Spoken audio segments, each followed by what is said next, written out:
Welcome back. You're watching News Center. And now let's get you a CNBC-TV18 special report. Yes, this is a story of a nationwide cyber attack launched from the new district in Haryana. Approximately 125 people were detained, 66 arrested for at least 28,000 financial crimes. All victims put together were defrauded to the tune of 100 crore rupees across Haryana, Delhi, UP and Andaman and Nicobar. You can understand the scale of this operation by the fact that more than 102 teams of 5,000 policemen raided 14 villages to arrest the accused. 40 cyber experts were involved in the probe. Assistance was sought from banks, NPCI, UPI, intermediaries, UIDI, DOT, social media as well. 219 bank accounts and 140 UPI accounts were used for committing these frauds. Victims were lured on Facebook and OLX with fake ads. Victims who called on the numbers advertised were cheated on the pretext of courier charges. Fake work-from-home advertisements on social media were used to cheat people.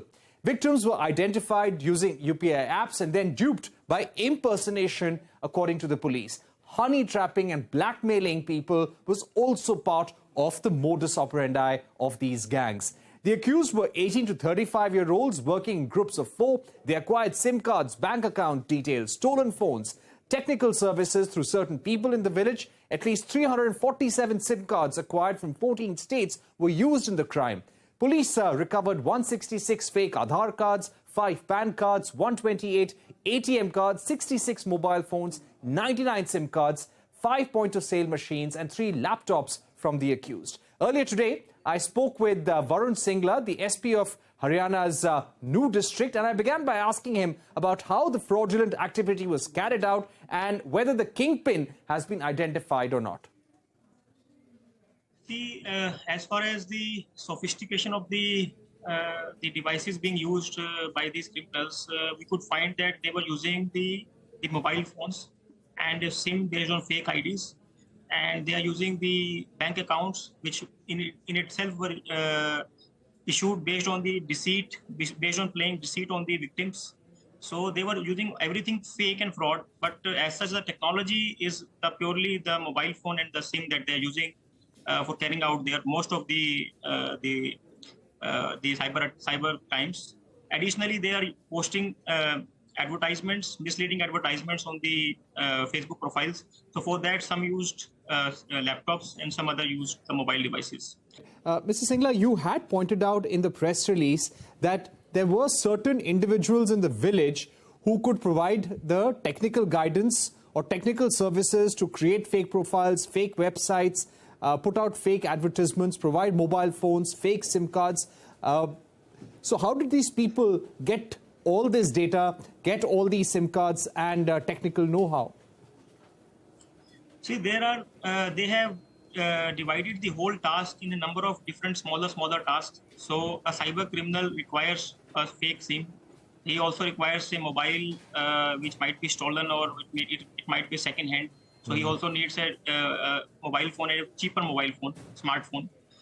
And additionally, he requires some bank accounts in which the amount of fraud will be getting transferred. And then he also needs a service of withdrawal, that he doesn't need to get outside of the village and he gets the cash in hand while he is sitting in his village. So those individuals, which we have already stated in our press note, they are providing these kind of services. They are not into cybercrime as such.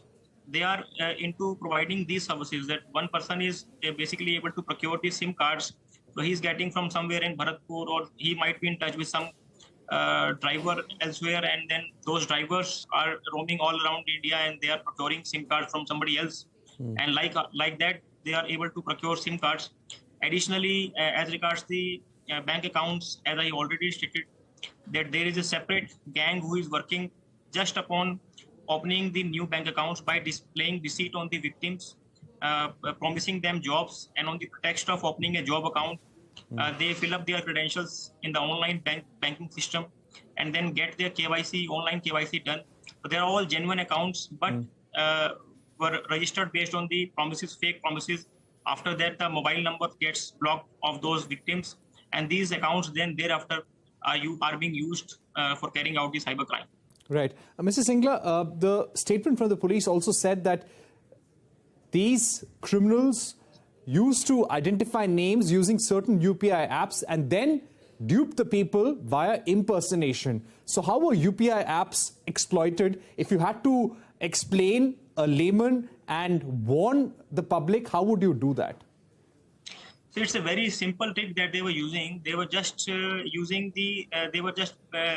writing down the random series on a UPI app, and the number, if the number is registered with the UPI app, so that the app shows the name of the in particular individual. So then they would call that person and just try to be impersonate as an old friend of that person, and they will not reveal their own name. They will just prompt the other person to guess his name. And if the other person is able to guess the name, then they play cheat on that person, and they ask that they are in a fix and they were about to receive a payment which they are not able to receive, and they somehow found the contact of that friend in their phone book, and that's how they call them up, and then they deliver some fake messages of payment to that particular person, saying that the money has been credited to your account. Now you transfer the money to so and so account. The person doesn't feel anything amiss and then transfers the money and thereby gets cheated. Later on, he realized that the money has not been transferred to his own account. Mr. Singla, how dangerous and serious is the crime that you have unearthed? You had to involve the Ministry of Home Affairs, the NPCI, UPI apps, social media intermediaries, bankers as well. How serious was this entire incident, according to you? And its national importance? It was very much serious, and it was developing at an exponential rate. So we had to intervene to break the nexus of this crime. So when we initially carried out, we even were not aware that this will unearth so much of cybercrime related complaints. So when we got all those details of the mobile numbers, the mobile phones being used by these cyber criminals, whomsoever we have apprehended.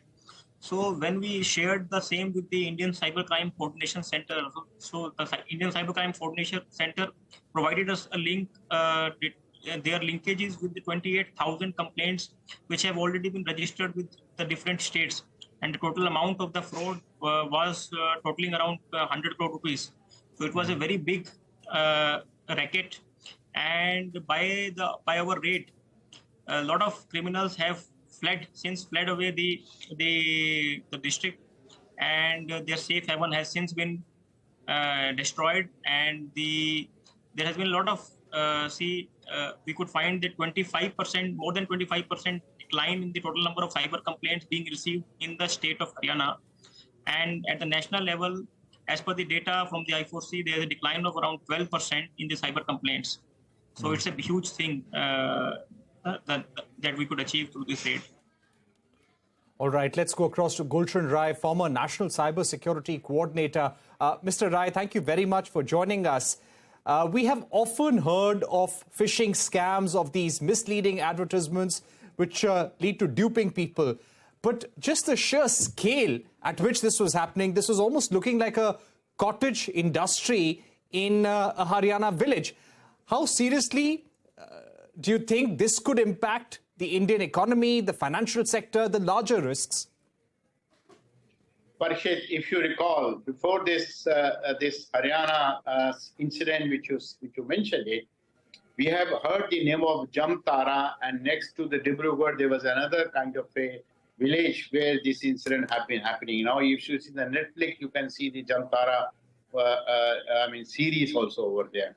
These are very serious kind of incidents there, and this will keep on happening at different locations there. There are serious issues, and with the system, with the hardware, with the way the people do that. See, these are not cyber crime issues per se. These are cyber physical crime, if you see.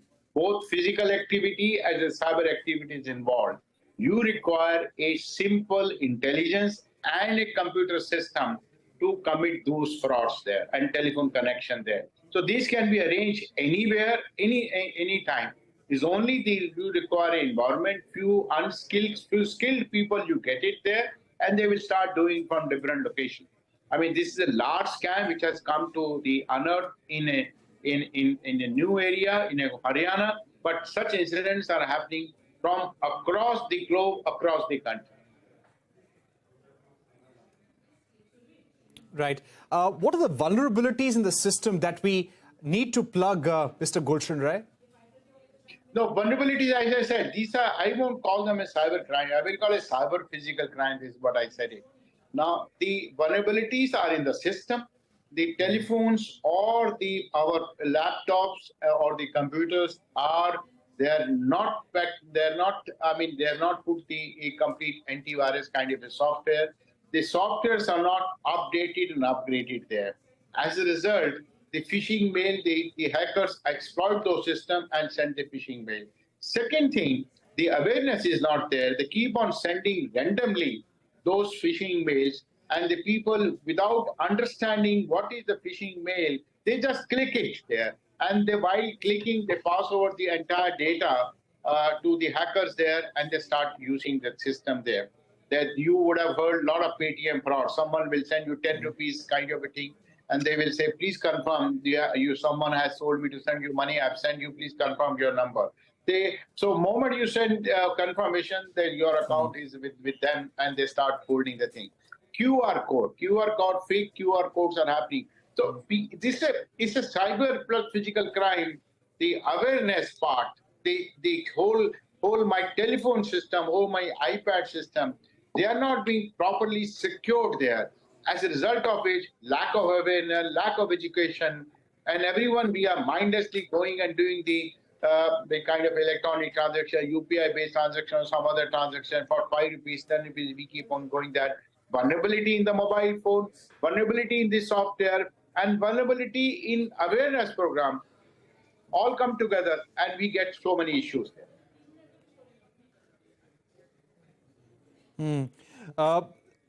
I would also like to ask you, what should an average customer or consumer be wary about while using these UPI apps? For example, the SP of Nu, who was talking to us a short while back, he said that it's very simple to go to a UPI app, run a particular series, identify a name, and then try and impersonate a relative to dupe that particular customer. So what vulnerabilities or how should a customer be aware, Mr. Rai?